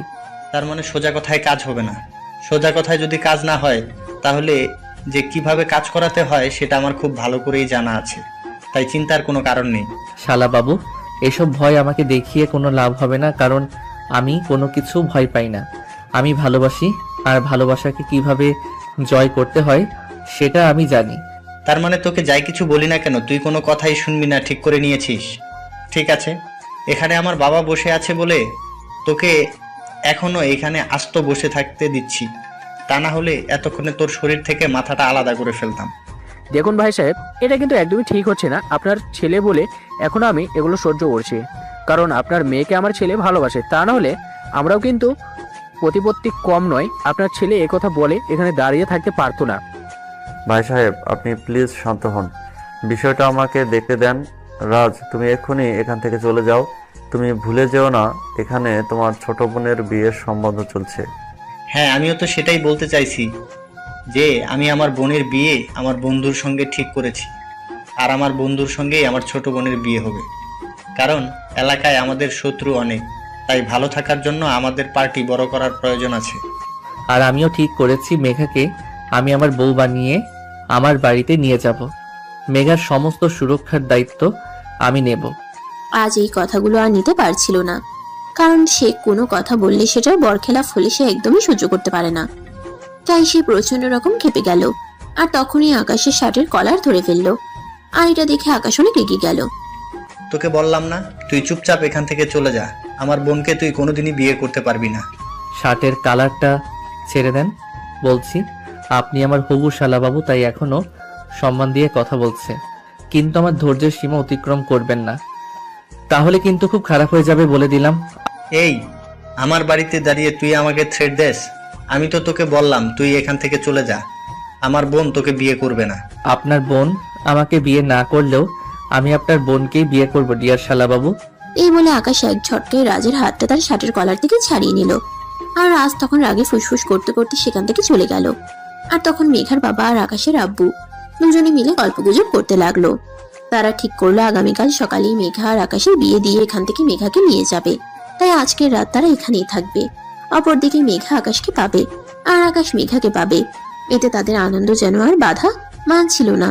তারা মনে মনে অনেক আনন্দিত হলো যে দুজন দুজনকে পেতে চলেছে, তা আবার পরিবারের সম্মতিতে। কিন্তু তাদের সেই আনন্দ বেশিক্ষণ স্থায়ী হলো না। আকাশ সন্ধ্যার দিকে বাসার বাইরের বাগানটার দিকে হাঁটছিল, আর তখনই হঠাৎ দেখতে পেল কেউ একজন ঘাসের উপরে শুয়ে আছে। এটা থেকে আকাশ অনেকটা ভয় পেয়ে গেল। সে মোবাইলের টর্চ জ্বালিয়ে সেখান থেকে চলে গেল, কিন্তু সে চেহারাটা দেখতে পারছিল না। তাই সে লোকটাকে উল্টানো, আর তখনই দেখতে পেল এটা আর কেউ নয়, মেঘার বড় ভাই রাজ। তার নিঃশ্বাস এখনো চলছে, তার পেটে কেউ ছুরি কাত করে যে তখনই আকাশ সেই ছুরিটা রাজের পেট থেকে বের করতে যাবে, আর এটা মেঘা দেখে ফেলে। মেঘা চিৎকার দিয়ে সেখান থেকে দৌড়ে আসে আর আকাশকে চড় মারতে মারতে বলে, এটা তুমি কি করলে? তুমি আমাকে পাওয়ার জন্য আমার বড় ভাইকে খুন করে ফেলেছো। ছি ছি ছি আকাশ, তোমার কাছ থেকে এটা আমি কখনোই আশা করিনি। মেঘা, তুমি আমায় ভুল করছো। আমি এসব কিছুই করিনি। আমি এখানে হাঁটছিলাম আর তখনই দেখতে পাই ভাইয়া এখানে উগ্র হয়ে শুয়ে আছে, আর আমি তাকে বাঁচানোর চেষ্টা করছিলাম, কারণ তার নিঃশ্বাস এখনো চলছে। তাই আমি তাকে নিয়ে হসপিটাল যাওয়ার চেষ্টা করছিলাম। একদম মিথ্যে কথা বলার চেষ্টা করো না। আমাকে বোকা পেয়েছো নাকি তুমি? এখান থেকে চলে যাও, আমি তোমার চেহারাটাও দেখতে চাই না। তুমি আমার ভাইয়ের খুনি। এই বলে মেঘা চিৎকার করতে থাকলো। মেঘার চিৎকার শুনে বাড়ির সবাই সেখানে চলে আসলো, আর সবাই মিলে রাজকে নিয়ে হসপিটালে চলে গেল। আর এদিকে আকাশ তখনও মেঘাদের বাড়িতেই আছে। তখন আকাশের বাবা তার সামনে এসে দাঁড়ালো আর বলল, আকাশ, তোকে কেউ বিশ্বাস করুক না করুক আমি বিশ্বাস করি, কারণ তুই আমার সন্তান। আমি জানি তুই এরকম করতে পারিস না। তুই আমাকে খুলে বল তো কি হয়েছিল ওখানে।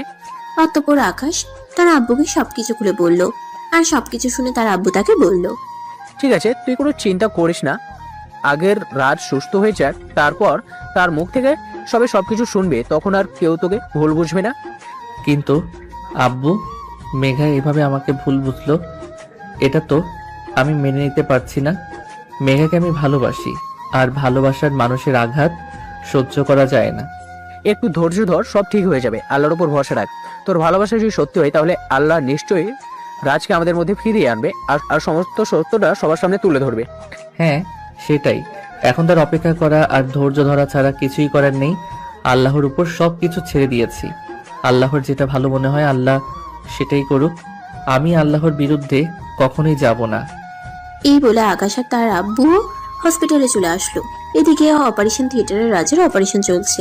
মেঘা আর তার আব্বু হসপিটালের ঘরে ধরে বসে আছে। আকাশের আব্বু আস্তে আস্তে মেঘার বাবার পাশে গিয়ে দাঁড়ালো, আর তারপর উনার কাঁধে হাত রেখে বলতে লাগলো, দেখুন ভাই সাহেব, আমার ছেলেটা আপনার মেয়েকে ভালোবাসে, এই কথা সত্যি, কিন্তু তার মানে এই নয় যে আমার ছেলে আপনার মেয়েকে খুন করতে পারে। আমি আমার ছেলেকে এই শিক্ষা দেইনি। আমি জানি সেটা, আমি এটাও জানি যে বাইরের আমার শত্রুর কোনো অভাব নেই। আমি জানি আমার কোনো শত্রু এই কাজটা করেছে, কিন্তু মেঘাকে এই কথাটা বোঝাতে পারছি না, কারণ সে তার ভাইকে খুব ভালোবাসে। আল্লাহর কাছে দোয়া করুন আমার ছেলেটা ভালোই আপনাদের কাছে ফিরে আসুক। তারপর মেঘা নিজের ভাইয়ের মুখ থেকে সবকিছু শুনলেই বিশ্বাস করতে পারবে। হ্যাঁ, এখন থেকে তো আল্লাহর কাছে দোয়া করা ছাড়া আর কোনো কিছুই করার নেই। আল্লাহ পাক যেটা ভালো মনে করেন সেটাই করবেন। এতক্ষণ এই কথাগুলো মেঘা পাশ থেকে শুনছিল, কিন্তু তখন আর সে এই কথাগুলো সহ্য করতে পারলো না, তাই চিৎকার করে বলে উঠল, আপনারা এখন এই মুহূর্তে এখান থেকে চলে যান। আমি আপনাদের আর এক মুহূর্ত এখানে সহ্য করতে পারছি না। আপনার ছেলে আমার ভাইয়ের খুনি। আপনার ছেলে আমাকে পাবে না বলে আমার ভাইকে খুন করার চেষ্টা করছিল। মেঘা, তুমি তোমার মাথাটা ঠান্ডা করো। তোমার ভাই সুস্থ হোক, তারপর থেকেই সবকিছু জেনে নিও। আমার ছেলে তোমাকে ভালোবাসে, কিন্তু কখনোই তোমার ভাইয়ের খুনি হতে পারে না। সেটা আমার ভাই সুস্থ হলেই জানা যাবে। সেটা আমার ভাইয়ের সুস্থ হলেই জানা যাবে, কিন্তু এই মুহূর্তে আমি আপনাদের এখানে সহ্য করতে পারছি না। আপনারা এখান থেকে চলে যান। ঠিক আছে মা, আমরা এক্ষুনি এই মুহূর্তে এখান থেকে চলে যাচ্ছি। তবে একটা কথা মনে রেখো, তুমি যেটা ভাবছো সেটা কিন্তু সম্পূর্ণ ভুল। একদিন তুমি নিজেই নিজের ভুল বুঝতে পারবে, এবং আমার ছেলের কাছে তুমি নিজেই ফিরে যাবে। সেই ভরসা নিয়েই আমি এখান থেকে চলে যাচ্ছি, কারণ আমি আমার ছেলেকে সম্পূর্ণ বিশ্বাস করি। আমার ছেলে কখনোই এমন কাজ করতে পারে না। এই কথা বলে আকাশের আব্বু মেঘার বাবার কাছ থেকে বিদায় নিয়ে ঢাকায় চলে আসলো। কিন্তু আকাশের মন পড়ে রয়েছে মেঘার কাছে। সে কোনোভাবেই এখানে শান্ত থাকতে পারছে না। মেঘা তাকে ভুল বুঝলো, তাতে তার কিছুই যায় আসে না, কিন্তু সে মেঘাকে পছন্দ করে, ভালোবাসে। মেঘাকে ছাড়া তার সময় যেন কাটতেই চাইছে না। সে কখন মেঘাকে নিজের করে পাবে সেই চিন্তায় সুখে মরছে। ব্যালকনিতে বসে বসে শুধু এই চিন্তাই করছিল। তখনই আকাশের আম্মু সেখানে আসলো, আর তাকে এরকম বিষণ্ণ মনে বসে থাকতে দেখে বলল, বাবা, তুই এভাবে মন খারাপ করিস না। তুই আমাদের সন্তান। আমরা জানি তুই এরকম কোনো কাজ করতে পারিস না। মেঘা, ভাইকে সুস্থ হতে দে। মেঘার ভাই নিজের মুখে সবটা বললে মেঘা অবশ্যই সেটা বিশ্বাস করবে। হ্যাঁ আম্মু, আমি শুধু সেটার জন্যই অপেক্ষা করছি। ভালোবাসার মানুষের কাছ থেকে সবকিছু সহ্য করা যায়, কিন্তু তার অবহেলা, অপমান, লাঞ্ছনা এগুলো সহ্য করা যায় না। এরপর দেখতে দেখতে 1 সপ্তাহ সময় চলে গেল। ইতিমধ্যে মেঘার বড় ভাই রাজ মোটামুটি সুস্থ হয়ে উঠেছে। আজ ডাক্তার পারমিশন দিয়েছে রাজের সঙ্গে কথা বলার। ভাই এখন তোর শরীর কেমন আছে? তুই ঠিক আছিস তো? হ্যাঁ বোন, আমি এখন আল্লাহর রহমতে ভালোই আছি। তোদের কি অবস্থা? তোরা কেমন আছিস? এই তো ভাইয়া, আমরাও ভালো আছি। তোকে একটা কথা জিজ্ঞেস করার ছিল। তুই এতদিন সুস্থ হসনি তাই জিজ্ঞেস করতে পারিনি। আচ্ছা তুই আমাকে একটা কথা বল, তোর এই অবস্থা কে করেছে? আসলে সেদিন রাতের বেলায় আমি বাগানে দাঁড়িয়ে সিগারেট খাচ্ছিলাম, তখনই পিছন থেকে কেউ একজন আমাকে আক্রমণ করে। আর আমি পিছন ফিরে তাকিয়ে দেখি ওরা ডাকাতের দল ছিল। ওরা আমার কাছ থেকে আমার বাড়ির দলিল আর ব্যাংকের সমস্ত ডকুমেন্ট চাইছিল, কিন্তু আমি সেগুলো তাদের দিতে অসম্মতি জানাই। আর তখনই তারা আমাকে ছুরিঘাত করে। ভাইয়া তুমি ভুল কিছু বলছিস না তো? তুই ঠিকঠাক ভেবে বল, ওটা কি আকাশ ছিল? না, ওটা আকাশ কেন থাকতে যাবে? তাছাড়া আকাশ কেন এই কাজ করতে যাবে? আকাশ তো তোকে ভালোবাসে আর তোকে নিজের করে পেতে চায়। আকাশ তো তখন ওখানে ছিল না। কিন্তু আমার তো মনে হচ্ছে এই সব কিছুর পেছনে আকাশের হাত রয়েছে। তুই তো আমাকে আকাশের সঙ্গে বিয়ে দিতে না করেছিস। আমার তো মনে হয় তাই আকাশ এরকম করেছে। আরে না, একদমই নয়। আকাশ সেরকম করতেই পারে না। আকাশ যথেষ্ট ভদ্র আর ভালো একটা ছেলে। আমি ওই লোকগুলোকে চিনি, ওরা আমাদের এলাকারই। আমি ওদেরকে আইডেন্টিফাই করতে পারবো। তাহলে কি আমি শুধু শুধু আকাশকে ভুল বুঝলাম? আকাশ তো অনেকবার বলছিল সে এরকম কিছুই করেনি, কিন্তু আমি তো তার কোনো কথাই বিশ্বাস করলাম না। সে আমাকে ভালোবেসে বিয়ে করতে চায়, আর তুই তার সঙ্গে আমাকে বিয়ে দিতে চাস না। তাই তো আমি ভেবেছি সে হয়তো এর জন্যই তোকে মেরে ফেলার চেষ্টা করেছে। আরে না, একদমই নয়। আকাশ অনেক ভালো ছেলে, সে সত্যি তোকে অনেক ভালোবাসে। আকাশকে তুই অযথাই ভুল বুঝলি। তুই এক্ষুনি আকাশকে ফোন কর আর ওকে সরি বল। কিন্তু ভাইয়া, আমি ওকে অনেক কথা শুনিয়ে দিয়েছি। এইভাবে সরি বললে হবে না। আমার মনে হয় ওর সঙ্গে সরাসরি দেখা করে তারপরে ওর সঙ্গে কথা বলা উচিত। তা না হলে ও অভিমান করেই বসে থাকবে। ঠিক আছে, তুই তাহলে এক কাজ কর। আমি এখন মোটামুটি সুস্থ, আমাকে নিয়ে তোর কোনো চিন্তা করতে হবে না। তুই এক্ষুনি আকাশের বাড়ির উদ্দেশ্যে রওনা দে, আর সেখানে গিয়ে সরাসরি তার সঙ্গে কথা বল। কিন্তু ভাইয়া, এইভাবে আমি একটা মেয়ে হয়ে তার বাড়িতে চলে যাওয়াটা কি ঠিক হবে? মানে লোকে কি বলবে? ভালোবাসা হারিয়ে গেলে কেউ ভালোবাসা এনে দেবে না। তাই লোকের কথায় কান না দিয়ে তোর নিজের জন্য যেটা ভালো হয় তুই সেটা কর। আমি তোকে বলছি, তুই আকাশের সঙ্গে দেখা কর, তাকে সরি বল। আকাশ অনেক ভালো ছেলে, কাঁচা আছে, তোকে অনেক ভালোবাসবে। তুই সরি বললে ছোট হয়ে যাবি না, কিন্তু তুই সরি বললেই সে তোর জীবনে আবার ফিরে আসবে। সত্যি আকাশ থেকে অনেক ভালোবাসে আর অনেক ভালো রাখবে। ঠিক আছে ভাইয়া, তুই নিজের খেয়াল রাখিস। আমি তাহলে আসছি। তাই সবার আগে মেঘা তার ভাইয়ের সঙ্গে কথা বলতে গেল।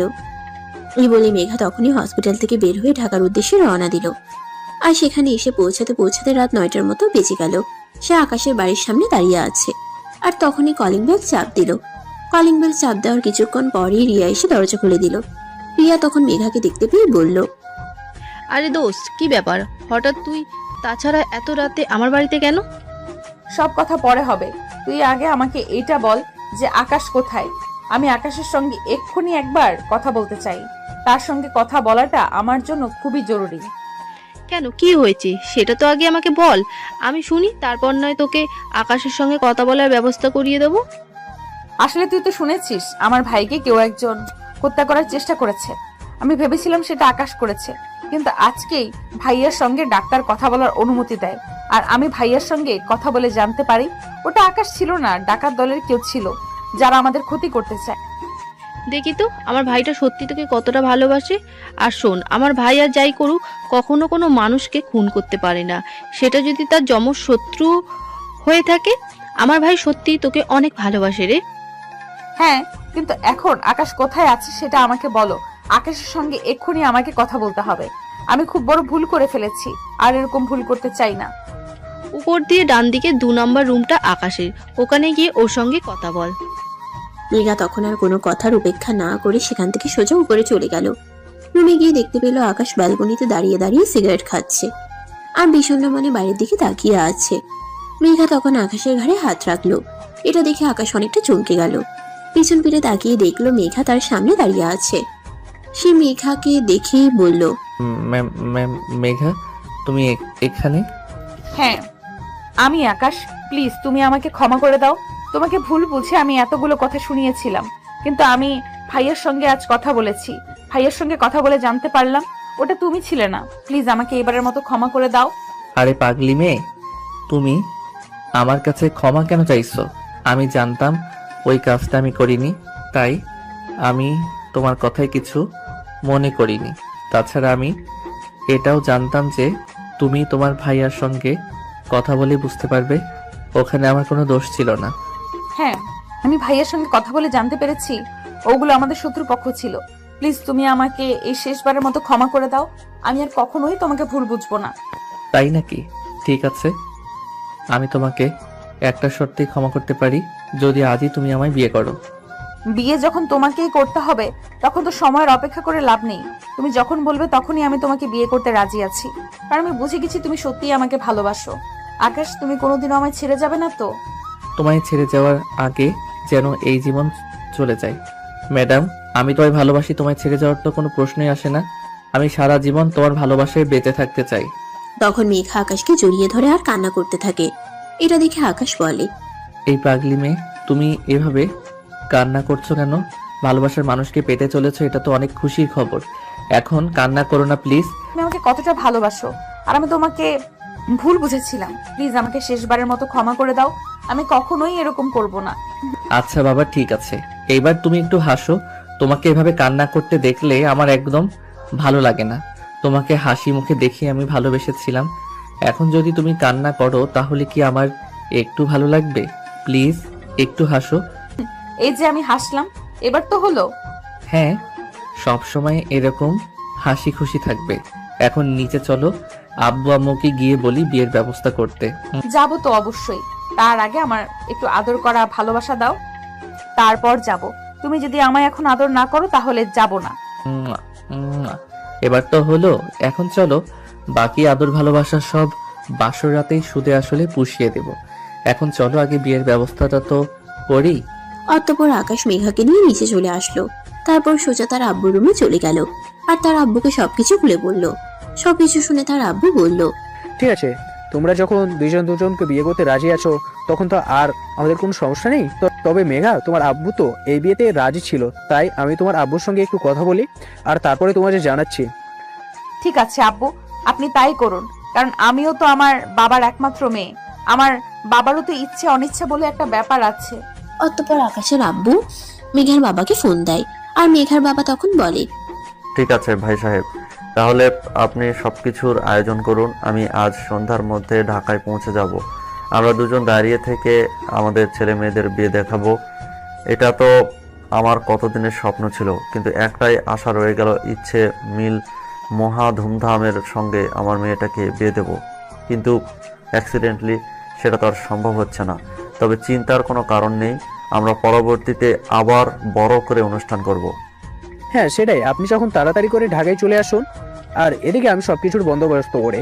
এই বলে দুজনে কথা বলা শেষ করে ফোন কেটে দিল। আর তারপর আকাশের আব্বু বিয়ের সমস্ত আয়োজন কমপ্লিট করলো। আর দেখতে দেখতে সন্ধ্যার মধ্যেই কাজী সাহেব আর মেঘার বাবা চলে আসলো। তারপরেই তাদের বিয়ের কাজ সুসম্পন্ন হয়ে গেল। মেঘার বাবা নিজের হাতে মেঘাকে আকাশের হাতে তুলে দিল আর বলল, তুমি আমার মেয়েটাকে সত্যিই ভালোবাসো, এটা আমি এখন বুঝতে পেরেছি। তাই আমি আমার মেয়েটাকে তোমার হাতে তুলে দিয়ে গেলাম। আমি আশা করব তুমি আমার মেয়েটাকে ভালো রাখবে। ইনশাল্লাহ আব্বু, আমি আমার সাধ্য মতো চেষ্টা করব। আপনারা শুধু আমাদের দুজনের জন্য দোয়া করবেন যেন আমরা দুজনে দুজনের ভালোবাসায় ভালো থাকতে পারি। হ্যাঁ, সেটা তো অবশ্যই। তোমাদের জন্য অনেক অনেক দোয়া আর শুভকামনা রইল। ভালো হোক তোমাদের পরবর্তী দিনগুলো। দুজনে অনেক ভালো থেকো। অনেক অনেক শুভকামনা তোমাদের জন্য। তারপর সবাই মিলে রাতের খাওয়া দাওয়া করে সবাই নিজেদের রুমে গিয়ে শুয়ে পড়লো। আর এদিকে রিয়া নিজের হাতে তার ছোট ভাই আর বান্ধবীদের জন্য বাসর ঘর সাজিয়েছে। এদিকে মেঘাকেও রিয়া সুন্দর করে সাজিয়ে দিয়েছে। আর তখনই আকাশ রুমে আসলো। রুমে এসে রিয়াকে রুমে দেখতে পেয়ে সে বলতে লাগলো, আরে কি ব্যাপার আপু, তুই আমার রুমে এখনো কি করছিস? রাত 11টা বেজে গেছে, তাড়াতাড়ি আমার রুম থেকে বের হওয়ার আর আমার বউটাকে আমার সঙ্গে একটু সময় কাটাতে দে। তোর বউ তোর কাছেই থাকবে। আমি তোর রুমটাকে একটু মানুষ করে দিতে এসেছিলাম। এই রুমে কি মানুষ থাকে নাকি পশু থাকে? সেটা তো মাঝে মধ্যে ভেবে পাই না। তারপর মাঝে মধ্যে আমি গুছিয়ে দিই, চাই বলে একটু ভালো থেকি। শোন, এখন থেকে আর তোকে এসব কিছু করতে হবে না। আমার বউ চলে এসেছে, এখন থেকে আমার বউ নিজেই এই সব কিছু করতে পারবে। তাই এখন থেকে তুই এগুলো থেকে অবসর পেলি। হ্যাঁ, এখন তো না পেয়ে একটা জিনিস পেয়েছিস, সেটা হলো তোর বউ। এখন তোর বউ তোর সব কাজ করে দেবে। এখন আর আম্মুকেও লাগবে না, আর আপুকেও লাগবে না। হ্যাঁ, তুই একদম ঠিক কথাই বলেছিস। এখন আর তোদের কাউকে আমার কোনো প্রয়োজন হবে না। এখন আমার বউ আছে, এখন আমার সব কাজ আমার বউ নিজেই করে দিতে পারবে। এখন তুই কোনো কথা না বলে চুপচাপ আমার রুম থেকে বের হয়ে চলে যাবি কি? এখন আমি আমার বউয়ের সঙ্গে সময় কাটাবো। রিয়া তখন মুখটাকে একটা শয়তানি মার্কা ভেঙচি দিয়ে সেখান থেকে চলে গেল। আর তখনই মেঘা বিছানা থেকে নেমে এসে আকাশকে পা ছুঁয়ে সালাম করতে গেল। তখনই আকাশ তাকে থামিয়ে দিয়ে বলতে লাগলো, আরে এটা তুমি কি করছিলে? তুমি আমার ভালোবাসার মানুষ, তোমার জায়গা সবসময় আমার বুকে। তুমি কেন আমাকে পায়ে ছুতে গেছিলে? আরে এটা তো একটা রিচুয়াল। বিয়ের দিন বাসরাতে নতুন বউ তার স্বামীকে পা ছুঁয়ে সালাম করে। তুমি আমাকে সেটা করতে দিলে না কেন? আমাকে এটা করতে দাও। এসব সেকেলে রিচুয়াল আমি মানি না। আমার বউয়ের জায়গা আমার বুকে। আমার বউ কেন আমাকে পায়ে ছুতে যাবে? আমি আমার বউকে কখনোই সে গেলে মানুষের মতো দাসীতে রূপান্তরিত করতে চাই না। আগের যুগের মানুষ বউকে পা ছুঁয়ে সালাম করাতো আর বাড়ির সব কাজ করাতো। এক কথায় বলতে গেলে বউ ছিল তখনকার যুগের বাড়ির কাজের মেয়ে। কিন্তু আমি আমার বউকে সেরকমটা করতে চাই না। আকাশ শোনো, চোখ যতই বদলে যাক না কেন, বউরা সব সময় ঘরের কাজ করে, স্বামীর সেবা যত্ন করে, সংসার সামলায়, এটাই স্বাভাবিক। আমি সেরকমটা মানি না। আমার বউ আমার মতোই স্বাধীন থাকবে। তো আর যখন ইচ্ছা হবে কাজ করবে, যখন ইচ্ছা হবে না কাজ করবে না। তাছাড়া তার যদি কোনো কাজ করতে সমস্যা হয় তাহলে বাড়িতে কাজের লোক আছে, তারা করে দেবে। কিন্তু আমার বউকে আমি কখনোই আগের যুগের মানুষের মতো বানাতে চাই না। আর আচ্ছা বাবা, ঠিক আছে, তোমার বউকে তোমার যেইভাবে ইচ্ছে রাখতে হয় সেইভাবেই রেখো। আমি তোমাকে কিছুই বলবো না, কিন্তু এখন তো দরজাটা বন্ধ করে আসো। ধুর, যা, এটা তো আমি ভুলেই গেছিলাম। আচ্ছা ঠিক আছে, তুমি দাঁড়াও, আমি এক্ষুনি দরজাটা বন্ধ করে আসছি। এই বলে আকাশ মেঘাকে ছেড়ে দিয়ে দরজাটা বন্ধ করলো। আর তারপরেই মেঘার কাছে চলে আসলো। ও ম্যাডাম, হবে নাকি এক রাউন্ড? চলুন না, এক রাউন্ড খেলা যাক। এটা তুমি আমাকে কেন বলছো? তুমি তো হয়। ও মা, তাই নাকি? তাহলে সেটা আপনি আগে আমাকে বলবেন না? তাহলে তো আমি আরো অনেকক্ষণ আগে শুরু করে দিতাম। এই বলে আকাশ মেঘাকে কোলে তুলে নিল আর ধপাস করে বিছানার উপরে ছেড়ে দিল। তখনই মেঘা চিৎকার দিয়ে উঠলো, বা উমা গো, বাবা গো, মরে গেলাম গো, আমার কোমরটা যে ভেঙে গেল। তোমার আমি ঠিক করে দিব। এখন চুপ, একটাও কথা বলবে না। বাড়িতে অনেক মানুষ আছে, শুনতে পেলে কি বলবে? তাই বলে তুমি আমাকে এমন করে ধপাস করে বিছানার উপর ফেলে দেবে নাকি? আমার কোমরটা তো একদম ভেঙে গেল। কিন্তু তখন আকাশ মেঘার কোনো কথা না শুনে মেঘার উপর শুয়ে পড়লো আর তারপর তার ঠোঁট জোড়া নিজের দখলে নিয়ে নিল। তারপর আর কি, দুজন দুজনের মধ্যে হারিয়ে যেতে থাকলো। তখনই মেঘা বলতে লাগলো, আরে কি করছো তুমি? এত জোরে কেউ করে নাকি? খুব ব্যথা লাগছে তো। তাছাড়া এত জোরে করলে তো খাট ভেঙে নিচে পড়ে যাব। আরে নিজের ভালোবাসার জিনিসটাকে এতদিন পর কাছে পেয়েছি, এখন কি আর মনকে বাধা দিয়ে মানিয়ে রাখা যায় নাকি? আর খাট ভেঙে নিচে পড়বে না। এটা সেগুন কাঠের খাট, কিছুদিন আগেই বানানো হয়েছে স্পেশালি তোমাকে বিয়ে করব বলে। ওরে বাবা, বাবারে বাবা, তুমি এরকম একটা রোমান্টিক, এতটা রোমান্টিক, সেটা তোমার সত্যি জানা ছিল না। তাহলে থেমে আছো কেন? আরো জোরে দাও, আমার খুব ভালো লাগছে। হ্যাঁ, আমিও তো সেটাই বলছি। সিনিয়রদের বিয়ে করার মজাটাই আলাদা। ওদেরকে কোনো কিছু শিখিয়ে দিতে হয় না, ওরা নিজের থেকেই সব জানে। ইনফ্যাক্ট ওরা অনেক সাহায্য করে। তাই বুঝি? তাহলে আরো আগে কেন বিয়েটা করলে না? কেন এতদিন আমাকে ভালোবাসা থেকে বঞ্চিত রাখলে? আরো আগে বিয়ে করলে তো আরো আগে এই ভালোবাসাটা পেতে পারতাম। আরো আগে যদি তোমার সঙ্গে আমার পরিচয় হতো তাহলে আরো অনেক আগেই তোমাকে আমি বিয়ে করে আমার বাড়িতে নিয়ে আসতাম আর তোমার সঙ্গে টি-20 খেলতাম। জানো, তোমাকে যেদিন আমি প্রথম দেখেছিলাম সেদিনই আমার ইচ্ছে হয়েছিল যেভাবেই হোক একটু পটিয়ে নিয়ে বিয়ে করতে না পারলেও অন্তত এক রাউন্ড খেলতে। মানসিকতা এইরকম তুমি আমাকে করতে, বিয়ে না করে আমার সঙ্গে রিলেশন করতে? ছি ছি। আরে ভাই, চিচি করার কি আছে? এখন তো তোমার সঙ্গে আমার বিয়েটা হয়ে গেছে। এখন তো তুমি পার্মানেন্টলি আমার হয়ে গেছো। আর যখনই আমার মন চাইবে তখনই আমি তোমার সঙ্গে খেলতে পারবো। হ্যাঁ, সেটা তো ঠিক আছে। এখন আমি ফর্মালিটি, তোমার যখন মন চাইবে তখনই তুমি আমার সঙ্গে T20 খেলতে পারবে। কিন্তু তুমি যে এই কথাটা বললে ওটা কিন্তু আমার একদমই হজম হলো না। ওটা কিন্তু একদম খারাপ একটা কথা। আরে ভাই বাদ দাও সেসব কথা। ওসব কথা বলে এখন এই রোমান্টিক সময়টাকে নষ্ট করো না। এখন এই রোমান্টিক সময়টাকে ভালোভাবে পার করতে দাও।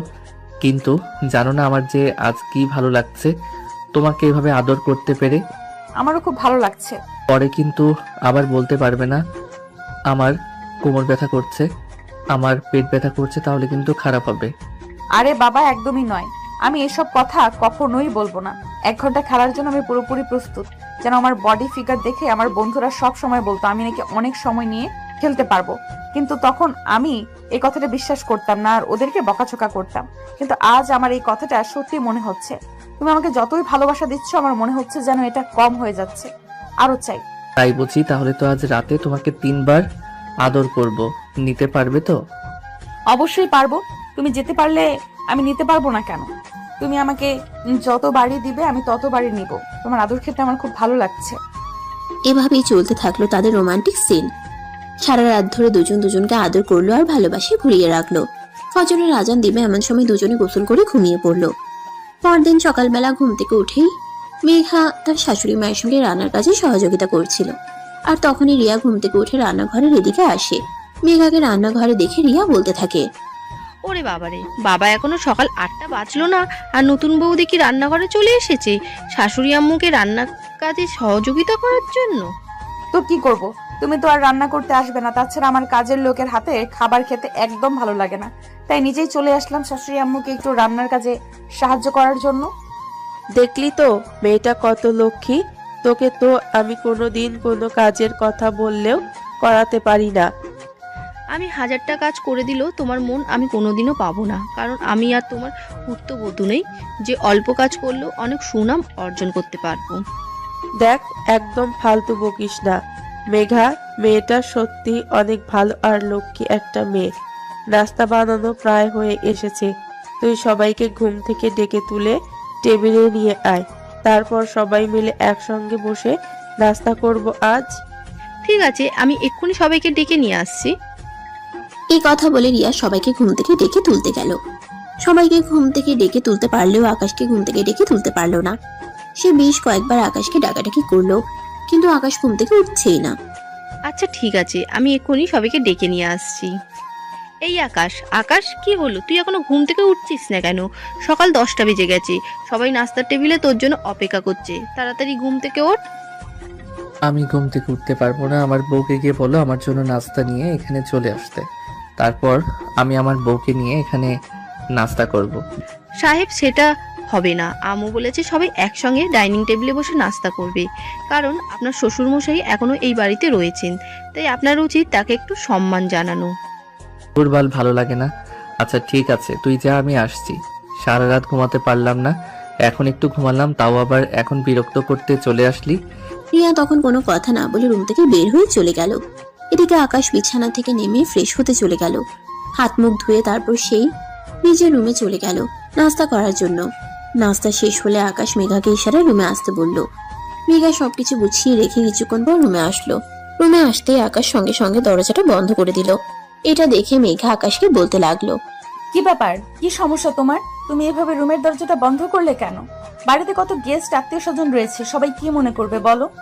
কে কি মনে করলো কে কি মনে করলো না তাদের কখনোই আমার কোনো কিছু যায় আসে না। তাছাড়া বাড়িতে গেস্ট রয়েছে, তাই বলে কি আমি আমার বউকে আদর করব না নাকি? দেখো, এখন কিন্তু একদম এসব হবে না। বাড়িতে অনেক আত্মীয় স্বজন মেহমান রয়েছে, তাদের জন্য দুপুরের খাবার বানাতে হবে। সবকিছু আম্মু একা একা করতে পারবে না, আম্মুকে আমার সহযোগিতা করতে হবে। তাই এখন এসব ফাজলামো না করে আমাকে যেতে দাও। তুমি বলবে আর আমি তোমাকে চলে যেতে দিব, সেটা তো হবে না। আমি তো তোমাকে বলেই দিয়েছি এই বাড়িতে কাজ করার জন্য অনেক কাজের লোক রয়েছে, কিন্তু আমাকে ভালোবাসা দেওয়ার জন্য আমাকে আদর দেওয়ার জন্য তো তুমি ছাড়া আর কেউ নেই, তাই এখন তুমি কোথাও যেতে পারবে না। এখন তুমি আমাকে আদর করবে। আরে তোমার কি মাথা খারাপ হয়ে গেছে নাকি? আমি তো সেটাই বুঝতে পারছি না। কি সব পাগলের মতো কথা বলছো? এরকম কথা বলতে হয় না। বাড়িতে মেহমান রয়েছে, তাদের সামনে এইসব করতে হয় না। ওরা চলে যাক, তারপর রাতে তোমার সঙ্গে ইচ্ছা মতো খেলবো।